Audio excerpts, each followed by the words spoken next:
research right here in Northeast Ohio is helping young people across the country living with HIV. Kent State and Metro Health, they've been working with developers to fine-tune an app to promote holistic care, medical advice, and a sense of community. And it comes as this Friday marks World AIDS Day. News 5's Catherine Ross joins us now from the newsroom this morning to explain the inspiration behind Positive Peers app and the impact researchers say that it's already having. Catherine.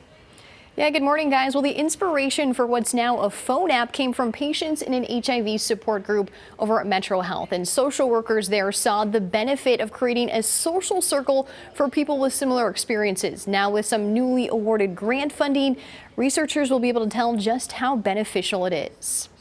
James Elder is thriving now, but this past summer his world was thrown for a loop when he tested positive for HIV. After my 8 hours of crying, I collected my breath and just realized, hey, you have family, friends, and family members that have had HIV, and it's not a death sentence anymore. It may feel like an isolating diagnosis, but the 29-year-old is far from alone. More than 32,000 people were diagnosed with HIV in 2021. More than 65% of those were ages 13 to 34. This is a group that really does have special needs, and we want to be there to help them learn how to do these things. Kent State Associate Professor Dr. Mary Stepp is one of the co-leaders of a research project to help young people living with HIV.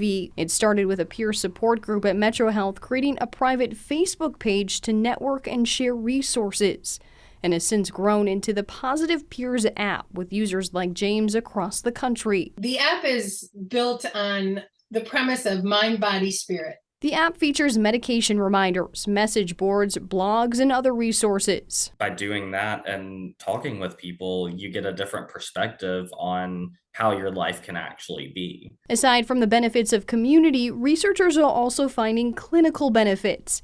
A pilot study found app users were 3 times more likely than HIV patients who don't use the app to be consistently engaged in medical care, and 4 times as likely to be virally suppressed, which means they're less likely to transmit the virus. We want to see people get connected to care, stay in care, and follow the directions for being undetectable. A recent $5.7 million grant from the National Institutes of Health will expand research of the app's outcomes.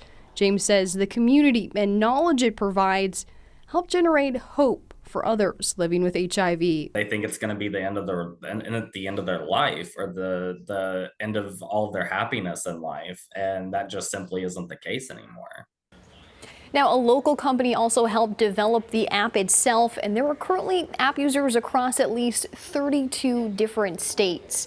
I'm live in the newsroom this morning. Catherine Ross, News 5.